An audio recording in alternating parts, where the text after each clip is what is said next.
अब हम जो दृष्टिवाद नाम का जो अंग है, उस दृष्टिवाद नामक अंग के अंतर्गत जो हमने 5 भेद पढ़े थे पिछली कक्षा में, कि परिकर्म, सूत्र, प्रथमानुयोग, पूर्वगत और चूलिका। यहाँ पर हम पूर्वगत के अंतर्गत 14 पूर्वों के बारे में हम जानेंगे, आगे का विषय। तो 14 पूर्व कौन कौन से हैं, इस बात को भी हमें समझना है। और अर्धमागधी आगम साहित्य में जो 14 पूर्व हैं, उन 14 पूर्वों की विषय वस्तु को भी हमें जानना है कि उसमें कौन कौन सी चीजों का वर्णन मिलता है, उपलब्ध है। तो इसमें हम देखें 14 पूर्वों के जो नाम है, जो आगम ग्रंथों में प्राप्त हुए हैं, वह इस प्रकार है। एक तो उत्पाद, उत्पाद पूर्व। उत्पाद नहीं है, वहां क्या है, उत्पाद, उत्पाद पूर्व। अग्रायणी पूर्व, वीर्यानुवाद पूर्व, अस्ति नास्ति प्रवाद, ज्ञान प्रवाद, सत्य प्रवाद, आत्म प्रवाद, कर्म प्रवाद, प्रत्याख्यान प्रवाद, कल्याणुवाद, विद्यानुवाद, प्राणानुवाद, क्रिया विशाल और लोक बिंदुसार। ये 14 पूर्व हैं। अब इन पूर्वों की विषय वस्तु क्या है, तो इनकी विषय वस्तु को भी हमें जानना है और समझना है कि इन पूर्वों के अंतर्गत ऐसा कौन सा विषय है जो इसमें निबद्ध है, कहा गया है। तो उत्पाद पूर्व में जीव, पुद्गल आदि का जहां, जब और जैसा उत्पाद होता है उसका वर्णन है। उत्पाद वही व्यय ध्रुव युक्तम सत, ये सूत्र पंचम अध्याय का है। तो उसमें से जो उत्पाद है, तो उस प्रक्रिया को बताया गया है कि उत्पाद पूर्व में उत्पत्ति का वर्णन, वो पदार्थ जीव है, पुद्गल है, तो वो पदार्थ उत्पाद, उत्पाद पूर्व, ठीक है। तो उत्पाद पूर्व में किस चीज का वर्णन बताया गया, तो उत्पाद पूर्व में क्या समझा अपन ने कि जीव है, अजीब है, पुद्गल है, इन सब का कब, कहाँ, कैसा इनका उत्पाद होता है, यह बात इसमें वर्णित की गई है। इसके साथ साथ में हम देखें अग्रायणी पूर्व।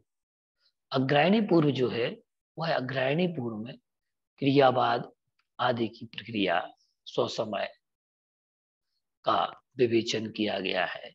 स्वसमय क्या होता है, उस स्वसमय का विवेचन इसमें किया गया है। वीर्यानुवाद, इसमें मुख्य रूप से हम अगर देखें तो वीर्यानुवाद जो शब्द है, उस शब्द में हमें ऐसा नहीं लग रहा है कि जैसे किसी वीरता का वर्णन हो, उनके सामर्थ्य का, शक्तियों का वर्णन हो। तो इससे किसकी सामर्थ्य, किसकी शक्तियां, किसकी वीरता आदि इसका वर्णन इसमें किया गया। तो किसका वर्णन किया गया है, इसमें देखिए छद्मस्त और केवली की शक्ति, सुरेंद्र, असुरेंद्र आदि की रिद्धियां, नरेंद्र, फिर चक्रवर्ती, बलदेव आदि की सामर्थ्य का, सामर्थ्य द्रव्यों का लक्षण इसमें प्राप्त होता है। और किसके अंदर बलदेव की क्या शक्ति होती है, चक्रवर्ती की क्या शक्तियां हैं, उसका वैभव क्या है, और उसकी, उनकी सभाएं, सुरेंद्र की सभा कैसी होती है, असुर कैसे होते हैं, उनकी शक्तियां, बल, रिद्धियां, असुरेंद्र जो हैं उनकी रिद्धियां क्या होती हैं। क्योंकि रिद्धि शब्द जो है, जो विशेष पुण्य और विशेष तपस्या, एक सामर्थ्य का नाम ही तो रिद्धि है, जो विशेष पुण्य, पुण्य से, तप से, तप बल से भी प्राप्त की जा सकती हैं। तो वो, उसको हम रिद्धि कहते हैं, जो सामर्थ्य से प्राप्त होती है। तो इसके अलावा कहा गया है कि उनकी शक्तियों का वर्णन, कहा जाता कि पल्लड़ जम्बूद्वीप पे जो शक्तियां होती हैं वो अगर एक श्वास लें तो श्वास मात्र, अगर जोर से श्वास कर दें, श्वास ले दें, उच्छ्वास सोचोच्छ्वास कर दो तो जम्बूद्वीप पलट जाए। इतनी सामर्थ्य, इतनी शक्ति इनमें होती है। फिर कहा अस्ति नास्ति प्रवाद। अस्ति नास्ति प्रवाद में क्या होता है? इसमें पांचों प्रकार के अस्तिकायों का और नयों का, अस्ति नास्ति आदि पर्यायों का विवेचन, ये है, ये नहीं है, ये है, ये नहीं है, ये भी है और ये भी है। तो इस प्रकार से अस्ति नास्ति का वर्णन किया गया है अस्ति नास्ति प्रवाद में। समझ में आ रहा है कि नहीं आ रहा आप लोगों को? किसका वर्णन चल रहा है यहाँ पर? आ रहा है भैया, 14 हाँ, पूर्व के विषय। 14 पूर्व। बाकी लोग कहाँ है भाई इसमें? आ रहा है सर, 14 पूर्व का वर्णन। हाँ सर आ रहा है, समझ में आ रहा है ना? हाँ जी। हाँ देखिए बताते जाइएगा, क्योंकि ऐसा तो नहीं हमें ऐसा लगे कि भाई आप लोग ऐसा तो ना कहीं रिद्धि धारण कर ली हो और कहीं आप लोग विमानों में यात्रा करने निकल जाए। हाँ क्योंकि ये कली काल है, पंचम काल है भैया। ठीक है, तो आगे अपन वर्णन करते हैं रिद्धियों का। ठीक है, अस्ति नास्ति प्रवाद में पांचों अस्तिकायों का, नयों का, और उनमें ये है भी, ये नहीं है, और ये भी है और ये भी है, आदि आदि वर्णन किया गया है। ज्ञान प्रवाद, ज्ञान प्रवाद में 5 प्रकार के ज्ञानों का, इंद्रियों का विभाग आदि का निरूपण। 5 प्रकार के ज्ञान कौन कौन से हैं जानते हैं? 5 ज्ञान। मति ज्ञान, अवधि ज्ञान, अवधि, मन प्रिय, केवल ज्ञान, केवल ज्ञान। मति श्रुता वधि मनः पर्यय ज्ञान। ठीक है ना, मति श्रुता वधि है, एक सूत्र है तत्वार सूत्र में। मति श्रुतावधि मन प्रिय केवलानि ज्ञानम, केवलाग्नि ज्ञानम। बहुत बढ़िया। तो ये जो सूत्र है, ये सूत्र भी याद रिवाइज करते जाइएगा, इससे आपको याद। ज्ञान प्रवाद जहां जुड़ा है वहां ज्ञान का वर्णन है। ज्ञान कितने हैं? 5 है। इंद्रियां कितनी हैं? 5 है। इनके विभागों का निरूपण, कौन से जीव को कौन सा ज्ञान होगा, किस स्थिति में होगा, ज्ञान की उत्पत्ति की प्रक्रिया क्या है, ये ज्ञान प्रवाद में दिया गया है। इंद्रियों का विभाग, इंद्रियां कौन सी होती हैं, किन किन जीवों को होंगी, कौन कौन सी मार्गणाएं हैं, कौन कौन से गुण स्थान है, एक इंद्री से लेकर के सारा उसमें वर्णन मिलेगा। फिर बात आती है सत्य प्रवाद की। अब सत्य प्रवाद से आप समझ तो रहे होंगे कि सत्य में किस चीज का वर्णन होगा? वचन का। किसका वर्णन होगा? पढ़ते ना, सत्यवादी जग में सुखी। जो सत्यवादी होता है, अब इनका देखिए, एक तो गुप्ती से वर्णन है, एक तो वचन गुप्ती होती कि नहीं होती? होती है वचन गुप्ती, मन वचन का है। हाँ नहीं, इसमें गुप्तियों का वर्णन है। 5 जो 3 प्रकार की गुप्तियां हैं उनमें से वचन गुप्ती का वर्णन किया गया है। फिर इसमें वचन संस्कार का वर्णन है, वचन के प्रयोग, 12 प्रकार की भाषाएं, 10 प्रकार के सत्य और वक्ता के प्रकार। 10 प्रकार के सत्य कौन कौन से होते हैं बताइए? 10 प्रकार के सत्यों का वर्णन किया गया है इसमें। 10 प्रकार के सत्य बताएं। अच्छा, म्यूट कर दीजिए आप सभी। हाँ अरे हाँ, तो इसमें 10 प्रकार के सत्यों का वर्णन किया गया है। क्षेत्र सत्य है, तो स्थापना सत्य है, नाम सत्य है, रूप सत्य है। तो इनका वर्णन इसमें किया गया है। जैसे कि देखो, क्योंकि असत्य वचन से जो निवृत्त होते हैं, तो इसमें कहा गया सत्य के भेद। जनपद सत्य, सम्मति शब्द, स्थापना सत्य, नाम सत्य, रूप सत्य, प्रतीति, संभावना, व्यवहार, भाव, उपमा सत्य। ऐसे 10 प्रकार के सत्यों का भेद किया गया है। 10वें जैसे नाम, रूप, स्थापना, प्रतीति, समृद्धि, संयोजना, जनपद, देश, भाव और समय सत्य। और ये जो इसमें सत्य के उत्कृष्ट, मध्यम और जघन्य निर्देश भी दिए गए हैं। और इसमें सत्य का वर्णन है तो निश्चित है कि सत्यानुव्रत का वर्णन तो इसमें होगा ही, क्योंकि जो वस्तु जिस देश जिस काल प्रमाण आकार वाली प्रसिद्ध है, उस वस्तु के विषय में उसी देश उसी काल और उसी प्रमाण आकार रूप से कथन करने वाले सत्यासत्य वचन को बोलना चाहिए। वैसे ही सत्य का प्रकारों का वर्णन इसमें किया गया है। तो जैसे सत्य की भावनाओं का वर्णन किया गया है इसमें, कि सत्य धर्म की भावनाएं कौन कौन सी होती हैं। इसके अलावा सत्य की अपेक्षाएं क्या है, जैसे क्रोध, भय, लोभ, हास्य, इनका त्याग करने की बात इसमें की गई। क्रोध प्रत्याख्यान, लोभ प्रत्याख्यान, वीरत्व प्रत्याख्यान, हास्य प्रत्याख्यान, अनुबीची भाषण, ये सत्यव्रत की 5 भावनाएं हैं। सत्यव्रत के 5 अतिचार भी इसमें दिए गए हैं। मिथ्योपदेश, रहो व्याख्यान, कूटलेखक क्रिया, न्यासापहार, साकार, मंत्र भेदा। तो ये इस प्रकार से हितकारी, अहितकारी, अहितकारी सत्य और असत्य और हित, ऐसा कुल मिलाकर के 7 प्रकार की 10 प्रकार के सत्यों की महत्वता को प्रतिपादित इसमें किया गया है। और वक्ता, श्रोता आदि का वर्णन भी इसमें संप्राप्त होता है। अब आत्मप्रवाद। अब आत्मप्रवाद में क्या होगा, कोई बता सकता है? जैसे कि ज्ञान प्रवाद में ज्ञान का, सत्य प्रवाद में सत्य का, तो आत्म प्रवाद में आत्मा का। आत्मा में प्रवाद में आत्म द्रव्य का, 6 जीव निकायों का, अस्थि नास्ति आदि विविध भंगों का निरूपण किया गया है। विविध प्रकार के जो भंग है उन भंगों का वर्णन इसमें किया गया है। अब इसके बाद में देखते हैं कर्म प्रवाद। कर्म प्रवाद में किस चीज का वर्णन मिलेगा? कर्म प्रवाद में जो वर्णन है वह हमें मिलेगा किसका? कर्म का। कर्मों का बंध है, उदय, उपशम आदि दशाओं का वर्णन किसमें मिलेगा? कर्म प्रवाद में। जैसे कि हाँ, जिसमें बंध का लक्षण क्या है, बंध के कारण कौन से हैं, मिथ्या, दर्शनावृत्ति, प्रमाद, कसाय, योगा, बंध हेतुवः। ये जो कारण है, मिथ्या दर्शन, अवृत्ति, प्रमाद, कसाय और योगी बंध के हेतु हैं। बंध का लक्षण भी दिया होगा इसमें, सा कसायत्वा जीवा कर्मो योग्यान पुद्गला नादत्ते सबंधः। पर बंध के भेद भी किए होंगे।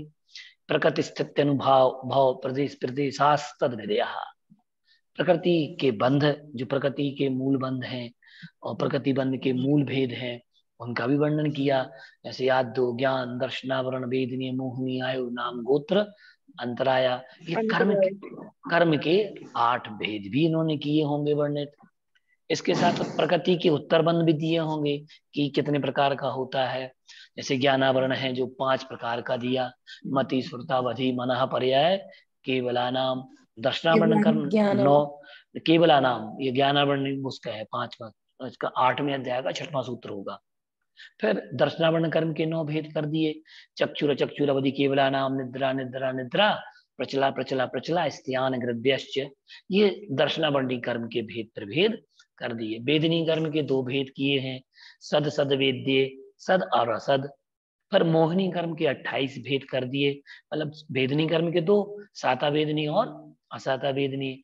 मोहिनी कर्म के 28, दर्शन, चारित्र, मोहनीय, कसाय, मोहनिया, कसाय, कसाय वेदनिया, ख्यास्त्री, 9, 16 वेदा, सम्यक्त मिथ्या तदुभयान, कसाय कसायो, हास्य, रक्त, अरति, शोक, भय, जुगुप्सा, स्त्री, पुण्य, नपुंसक, वेद, अनंतानुबंध, वंद्य, प्रत्याख्यान, अप्रत्याख्यान, संजुलन, प्रत्याख्यान, प्रत्याख्यान, संजुलन, विकल्पास, चैक्षः, क्रोध, मान, माया, लोभा। आयु कर्म के 4 भेद किए हैं, नारक, तैर्यज्ञोन, मानुष, दैवानी। नाम कर्म के 93 प्रकृतियां हैं, तो उनका वर्णन गति, जाति, शरीरांग, उपांग, निर्माण, बंधन, संघात, संस्थान, शयनन, रस, स्पर्श, गंध, वर्णानुपूर्व, लघु, घात, पर घाता, तपो, धोतोच्चवास, व्यायु, गतियः, प्रत्येक शरीर, कृत, सुबक, सुस्वर, शुभ, सूक्ष्म, सूक्ष्म पर्याप्ति, स्थिरा देह, ये जो वर्णन किया, हाँ क्षेत्राणी, ये वर्णन इसमें किया गया है। इसके साथ साथ उन्होंने दिया है संस्थान के भेद हैं, ये सब नामकरण के अंतर्गत आएंगे, 93 प्रकृतियां जो दी हैं। पर गोत्र कर्म उच्चैर नीचैश्य, उच्च गोत्र कर्म और नीच गोत्र कर्म, अंतराय कर्म, दान, लाभ, भोगोपभोग, वीर्याणाम।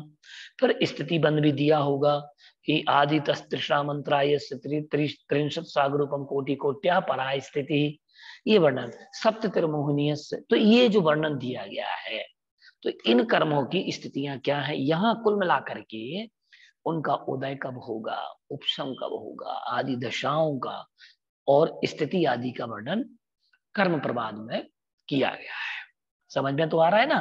तो प्रत्याख्यान प्रवाद, तो प्रत्याख्यान प्रवाद में किसका, प्रत्याख्यान से तात्पर्य नियम से होता है कि नियम क्या है, प्रतिक्रमण क्या है, तप, आराधना, आचरण आदि से इसका संबंध है। तो प्रत्याज्ञान प्रवाद में व्रत, नियम, प्रतिक्रमण, तप, आराधना आदि, मुनित्व में कारण द्रव्यों का, जो मुनि आराधना तथा मुनि में, मुनि बनने में जो मुख्य रूप से जो कारणभूत होते हैं, उन कारणों का वर्णन और कारण द्रव्यों के त्याग आदि की विवेचना इसमें की गई है। कल्याणानुवाद, कल्याणानुवाद पूर्व में किस चीज का वर्णन होगा, अब देखिए कल्याणानुवाद में सूर्य, जो ज्योतिष आदि का, जो आप कहते हैं लोग कि ज्योतिष मिथ्यात्व है, तो ये ग्रह नक्षत्र सब इनका वर्णन अरे अपने शास्त्रों में नहीं मिला है। तो ये पूर्व में जो कल्याणानुवाद पूर्व है, इसमें इन सब का वर्णन है। वो एक अलग चीज है कि हमारे यहाँ ग्रहों की पूजा नहीं की गई है, ग्रहों के अधिष्ठाता देवों की पूजन की गई है जैन दर्शन के अनुसार। यहाँ ग्रहों की पूजा नहीं होती है। ग्रहों में स्थित जो सूर्य विमान इत्यादि हैं, सूर्य विमान में जो जिनबिंब है, चंद्र विमान है उनमें जिनबिंब है, अथवा अन्य विमान है उनमें जो जिनबिंबों के वर्णन जहां जहां मिलते हैं अकृत्रिम जिनबिंबों के, उनकी आराधना करने का उल्लेख जैन दर्शन मानता है। जब हम उनके अधिष्ठाता देव की आराधना करेंगे तो स्वाभाविक है जो जिस ग्रह के जो विमान रूप है, उन विमानों का वर्णन तो अपने आप ही आ जाएगा, स्वतः ही आ जाएगा। तो यहाँ पर सूर्य, चंद्रमा, ग्रह, नक्षत्र, तारागण के 4 क्षेत्र, उनकी उपपाद स्थान, उनका जन्म स्थान क्या है, और गति, वक्र गति, उनके फलों का, पक्षी के शब्दों का, इनका वर्णन मिलता है। अब जो लोग कहते हैं कि अरे हम ज्योतिष नहीं मानते, हम वास्तु नहीं मानते, तो अब बताइए भैया, बताओ आप लोग जितने लोग इसमें जुड़े हुए हैं सभी बताएं, क्या ये मिथ्यात्व है? नहीं, नहीं है ना, आपके हिसाब से नहीं है। हाँ, मेरे हिसाब से नहीं। आप बताओ, इसमें जैसे कल्याणानुवाद पूर्व में इनका वर्णन दिया गया है, मेरे हिसाब से मत चलो, ये तो कल्याणानुवाद पूर्व की बात कर रहे हैं, मैं अपनी बात नहीं रख रहा हूं। बताएं, कल्याणानुवाद पूर्व में वर्णन तो दिया है इन सब चीजों का, ग्रहों का, नक्षत्रों का, तारों का। तो ये सब जो चीजें हैं, अब ग्रहों की पूजा करना मिथ्यात्व हो सकता है कि ग्रहों की पूजा करना है हमें, वो मिथ्यात्व होगा, ठीक है ना। तो इसका मतलब सब जैसे कहते हैं कि इस ग्रह की वजह से ये हो गया, कोई राहु असर कर रहा है, ये असर कर रहा है, तो ऐसे होता है। देखिए ग्रहों के इसमें प्रभाव का वर्णन तो दिया ही है, वक्र गति का दिया है, तो ये नहीं कह रहा हूं कि आप उसके कारण उस ग्रह की पूजा करने लग जाएं, ऐसा नहीं है। भैया ये वास्तु की, जैसे जैसे हम वास्तु की पूजा नहीं करते लेकिन थोड़ा बहुत मानते हैं, देखो तो वास्तु का ऐसे वर्णन ये भी आएगा, सुनिए अभी जो इन विद्याओं का जन्म स्थान बताया गया, कहाँ से निकली है विद्याएं, कैसे आई, ठीक है ना। तो ये दृष्टिवाद अंक के अंतर्गत जो है ना, उसी के अंतर्गत चल रहा है पूरा का पूरा वर्णन, ठीक है। आगे विषय और ले लें अभी हम, क्योंकि प्रश्न बहुत सारे आएंगे अभी, कभी और उसमें देखेंगे चर्चा में कभी। अब देखिएगा, पक्षियों के शब्दों का वर्णन, कौन सा पक्षी कैसे शब्द निकालता है, उनका प्रभाव क्या होता है। जैसे आप लोग बोलते ना कि आज हमारे छत पे कौआ बोल रहा था, क्या बोल रहा था? हाँ, तो कोई आएगा, कोई आएगा। तिथि तो ये जो दृष्टिवाद अंग का ही तो विषय है ये, ठीक है ना। ये दृष्टिवाद अंग का ही विषय है इसमें, कि इस पक्षी से किसी ने आज कौन सा पक्षी कलरव कर रहा है, कौन रो रहा है, किस प्रकार की वार्ता है, तो ये सब वर्णन इसमें मिलता है। फिर देखते हैं इसमें अरिहंत अर्थात तीर्थंकर, इसके अतिरिक्त बलदेव, वासुदेव, चक्रवर्ती आदि के गर्भावतार, उनके गर्भ से संबंधित जो भी, क्योंकि जो महापुरुष होते हैं वो बिना स्वप्न के नहीं होते हैं, उनकी माताओं को स्वप्न आते हैं, चाहे चक्रवर्ती हो, अर्धचक्री हो, नारायण, प्रति नारायण, बलभद्र हो, तो इनके स्वप्नों का उल्लेख इसमें दिया गया है कि इनकी माँ को कौन, जैसे तीर्थंकर भगवान की माँ को कितने स्वप्न आते हैं? 16 स्वप्न, 16। चक्रवर्ती की माँ का, और इसके साथ साथ में विष्णु, प्रति विष्णु, तात्पर्य यह है कि 9 नारायण, प्रति नारायण, बलभद्र, रुद्र आदि इन सबकी माताओं को अलग अलग स्वप्न का वर्णन इसमें दिया गया है। और चक्रवर्ती आदि के उनके गर्भ धारण और उनके अवतरण की बात की गई है। और कल्याणकों का, पंच कल्याणक महाकल्याणक के रूप में इसको इसमें वर्णन किया गया है। अब इसके बाद में विद्यानुवाद पूर्व, अब देखो विद्यानुवाद, जो कल्याणानुवाद है और विद्यानुवाद, और इनसे हमें ये जानना है कि हमारे जैन दर्शन में, अर्धमागधी आगम साहित्य में, जैन दर्शन में कौन कौन सी विद्याओं का वर्णन दिया गया है। तो ये हमें इसमें जानकारी मिल रही है कि देखिए कितना बृहद है, कितना विशाल है, ये सब हमें वर्णन इसमें प्राप्त हो रहा है। जैसे विद्यानुवाद पूर्व, अब विद्यानुवाद की बात हम कर लें तो विद्यानुवाद पूर्व में हम देखें कि जो विद्यानुवाद पूर्व है, इस विद्यानुवाद पूर्व में समस्त प्रकार की विद्याएं, 8 महानिमित्त, रज्जु, राशि, विध, क्षेत्र, श्रेणी, लोक, समुद्घात आदि का वर्णन दिया गया है। तो ये जो वर्णन है, इन वर्णनों में देखते हैं हम कि जो विद्याएं हैं, कहना चाहिए विद्यानुवाद, विद्यानुवाद पूर्व में हम देखें, जैसे इसमें लघु विद्यानुवाद का भी वर्णन मिलता है, ग्रंथ लिखा गया लघु विद्यानुवाद। तो लघु विद्यानुवाद के हिसाब से अगर हम देखते हैं, एक ग्रंथ है, देखो मैं आपको दिखा रहा हूं मोबाइल में, आप लोगों को दिखाता हूं, एक डाउनलोड अगेन फाइल बड़ी, देखो ये ग्रंथ देखो दिख रहा है, लघु विद्यानुवाद ग्रंथ। इसमें सब प्रकार के कहना चाहिए विद्याएं हैं, 8 महानिमित्त हैं, रज्जु हैं। तो ये कुंतु सागर महाराज हुए हैं, उनने लिखा है, इसमें सारे मंत्रों का वर्णन इसमें दिया गया है। मैं आप लोगों को ग्रुप पे भी शेयर कर दे रहा हूं कि लघु विद्यानुवाद पूर्व नामक ग्रंथ जो है उसको आप लोग पढ़ लीजिएगा, देख लेना, उसमें सारे मंत्र विद्याएं दी गई हैं। तो 8 महानिमित्त हैं, रज्जु राशि है, और लोक, श्रेणी, प्रतिष्ठा, समुद्घात। अब 8 निमित्तों के बारे में इसमें दिया गया है,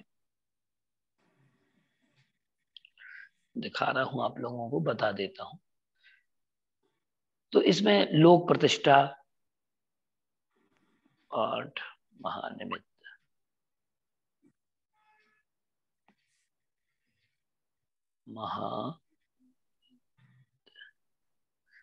मैं इसलिए बता रहा हूं आप लोगों को कि आप उस चीज को जानेंगे। और अष्टांग महा, आपने पढ़ते हैं अष्टांग महानिमित्त रिद्धि के धारक? जी भैया। तो जो अष्टांग महानिमित्त रिद्धि के, हाँ मैं वही बता रहा हूँ। तो अष्टांग महानिमित्त रिद्धि के जो धारक होते हैं, तो उनके अंतर्गत ये वर्णन, अष्टांग निमित्तों का वर्णन मिलता है कि अष्टांग महानिमित्त कौन कौन से हैं। तो अष्टांग महानिमित्तों के अंतर्गत 18 बुद्धि रिद्धि है। इन रिद्धियों के अंतर्गत का वर्णन, रिद्धियों का वर्णन आप पढ़ना, तो रिद्धियों के वर्णन के अंतर्गत आपको आप पढ़ते ना अष्टांग महानिमित्त उसमें आता है, कहना चाहिए जंघा नरस्य फलम। हाँ देखो, अष्टांग रिद्धि में क्या आता है? अंतरिक्ष का वर्णन, भौम, अंग, स्वर विद्या, व्यंजन विद्या, लक्षण, जो 1008 लक्षण होते हैं ना भगवान के, वो चिन्ह, स्वप्न आदि के प्रकार, इनका जो ज्ञाता होता है उसको हम 8 प्रकार के निमित्तों का ज्ञाता कहते। तो विद्यानुवाद पूर्व में ये 8 प्रकार के महान निमित्तों का वर्णन इसमें आता है। तो इसमें देखिएगा जैसे कि जैसे किसी चूहे ने आपके कपड़े को किसी कोने से काट दिया, तो इस रिद्धि के धारक मुनि इसका फल सही बता देंगे कि अगर तुम्हारे वस्त्रों को चूहे ने काटा है तो उसका फल क्या होगा। और तो ये सारा वर्णन आ जाएगा। आज हमें स्वप्न ऐसा आया तो उसका फल क्या होगा। मान के चलो कि तेल में स्नान देखा, या फिर हाथी का स्नान देखा, या सर्प देखे, या फिर तारा टूटता हुआ देखा, या फिर पहाड़ों का गिरना देखा, अथवा स्वयं की मृत्यु देखी। तो जैसे कोई तेल इत्यादि का जो तेल लेपन आदि का जो दृश्य दिखता है तो उसका फल क्या होता है? रोग का नाश, किससे रोगों का नाश होगा, कुछ समय के बाद रोग से निवृत्ति हो जाएगी। तो ऐसे बहुत सारे फल हैं। अब कहना चाहिए 2-3 प्रकार के स्वप्न होते हैं। तो जैसे रात्रि 12 बजे से लेकर के 3 बजे के बीच अगर स्वप्न देखा है तो उसका फल क्या होगा। 3 बजे से 4 के बीच में देखा है तो उसका फल क्या होगा। और प्रातः काल की बेला में देखा है एकदम, तो उसके फल क्या होंगे, कब घटित होगा, उसका फल कब प्राप्त होगा। तो ये सब चीजों का वर्णन इसमें दिया गया है। अंग का वर्णन दिया गया, जैसे छिपकली गिर जाए किसी के अंग पर तो कहाँ गिरी है, अथवा अंग स्फुरन, दाई आंख फड़कना, बाई आंख फड़कना, मस्तक फड़कना, नासिका फड़कना, अथवा तो इस प्रकार से जो अंग स्फुरन है, किसी किसी के कानों में भी कान फड़कने लगते हैं। तो ये जो अलग अलग वर्णन है, इतने समय से ये फड़कन हो रही है, तो ये जो वर्णन दिया गया है ये सारा का सारा वर्णन इसके अंतर्गत आ जाता है। तो इन रिद्धियों का जो ज्ञाता होता है वो इन सब बातों को जानता है। कौन सा? विद्यानुवाद पूर्व के अंतर्गत ये वर्णन आता है। फिर बात आती है प्राणानुवाद पूर्व की। प्राणानुवाद पूर्व के द्वारा आयुर्वेद की उत्पत्ति होती है। किसकी उत्पत्ति होती है? आयुर्वेद। कोई आपसे पूछे कि जैन दर्शन में आयुर्वेद की उत्पत्ति, आयुर्वेद का जो प्रथम वर्णन कहाँ मिला, तो बता सकते हैं आप प्राणानुवाद, प्राणानुवाद, प्राणानुवाद। ठीक है ना। मैं इसमें शरीर की चिकित्सा आदि, अष्टांग, आयुर्वेद, भौतिक कर्म, जांगुलिक कर्म। जांगुलिक कर्म हो जानते हैं? जांगुलिक कर्म किसे कहते हैं? विश्व विद्या, विश्व निर्माण की विद्या भी इसमें वर्णन दी गई है। प्राणायाम के भेद प्रभेदों का। आयुर्वेदिक के तो विपाक सूत्र में भी बताया था आपने। हाँ उसमें भी है। मुख्य जो अनुवाद देखो, मुख्य अंग दिया वो विपाक सूत्र में दिया, लेकिन विपाक सूत्र के अंतर्गत आपने क्या जाना था बताइए। आयुर्वेदिक का विपाक सूत्र के अंतर्गत क्या होगा? का बताया था, नरबली ये। हाँ हाँ, कर्मों का फल, किस कर्म से क्या मुख्य रूप से वो कर्म कांड का जो कर्म है अपने बंद, उदय, उदीर्णा, विक्षुप्ति आदि, जो उसके अंतर्गत आता है विपाक सूत्र में। आयुर्वेद के उसमें थोड़े थोड़े से तत्व वहां पर हमें मिलते हैं, लेकिन वो आगे जाकर के इस प्राणानुवाद पूर्व में प्राणवाय समवाय जो है आगे और वर्णन आएगा, उसमें भी इसका वर्णन मिलता है। अष्टांग आयुर्वेद का, भूति कर्म, जो व्यंतर बाधाएं हो जाती लोगों को, तो उसका भी इसमें यहाँ विद्यानुवाद में भी दिया है ये। ठीक है ना। जांगुलिक कर्म, विश्वविद्या का वर्णन, प्राणायाम के भेद प्रभेदों का वर्णन भी उसमें दिया गया है। अब बात करते हैं क्रिया विशाल की।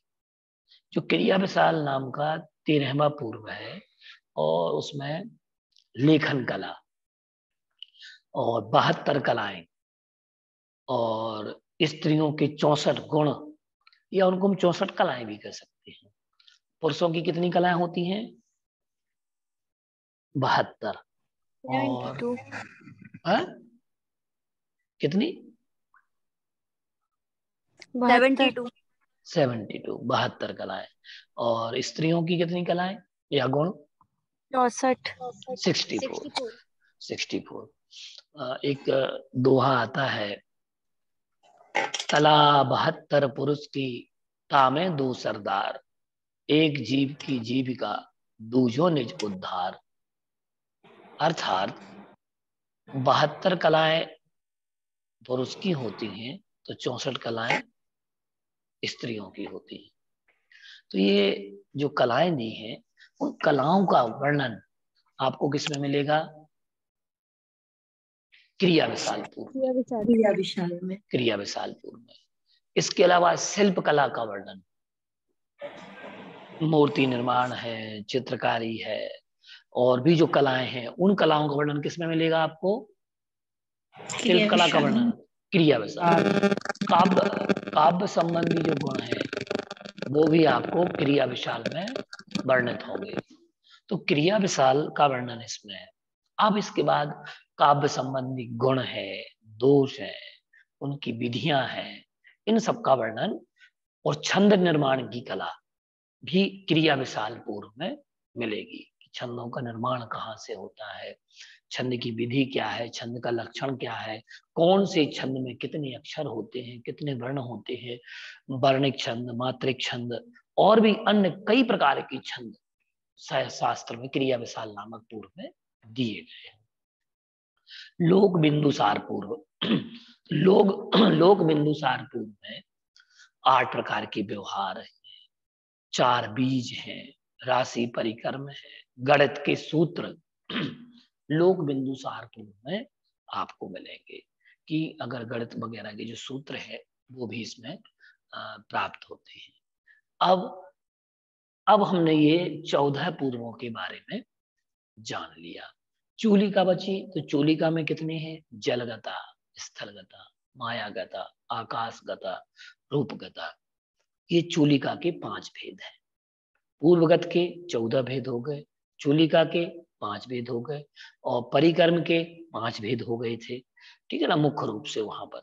अब जलगता में जल से संबंधित उनका जल रोकना, किस प्रकार से जल रोका जाएगा, मेघ स्तंभन है उसका वर्णन। स्थलगता जो पृथ्वी वगैरह है, पृथ्वी में भी जल का भीतर जो जैसे कि स्वर्ण की प्राप्ति है, धातुओं की प्राप्ति है, कितनी फुट के नीचे कौन सी धातु मिलेगी, सोना कहाँ पाया जाएगा, जल कहाँ पाया जाएगा, अथवा मैग्नीज वगैरह धातु जो आज लोह धातु कितने फुट तक नीचे पाई जाएगी, और मंत्र तंत्र के द्वारा भी उनको जाना जाता है।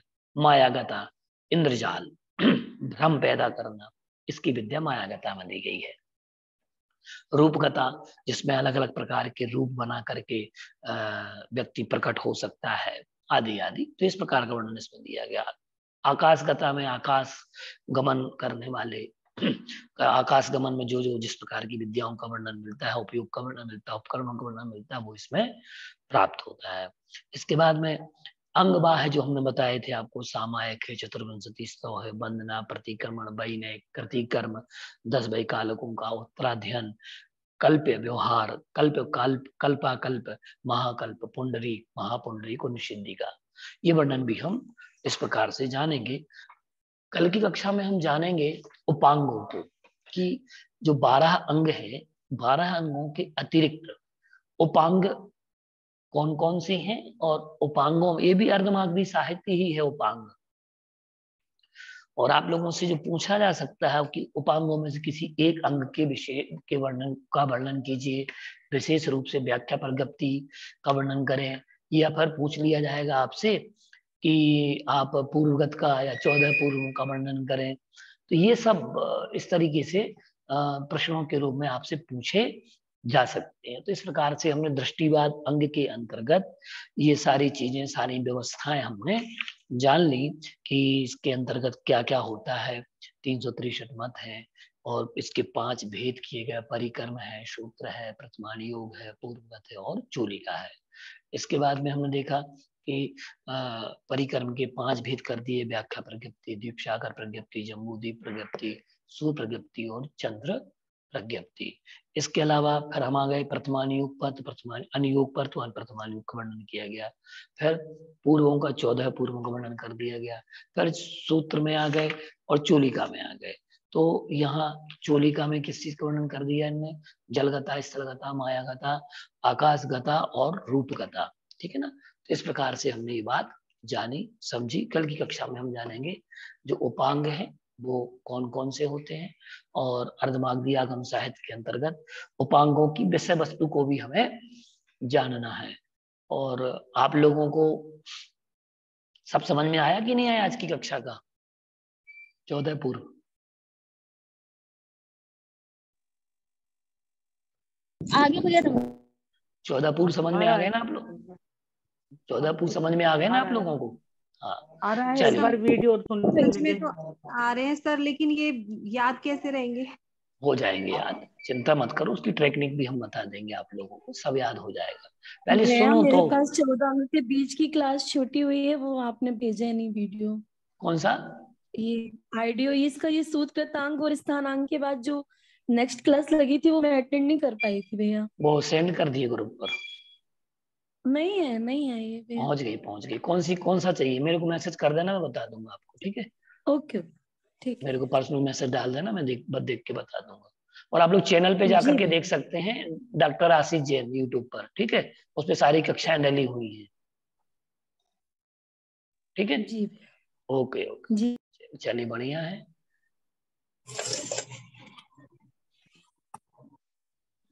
जय जिनेंद्र। जय जिनेंद्र जी, जय जिनेंद्र।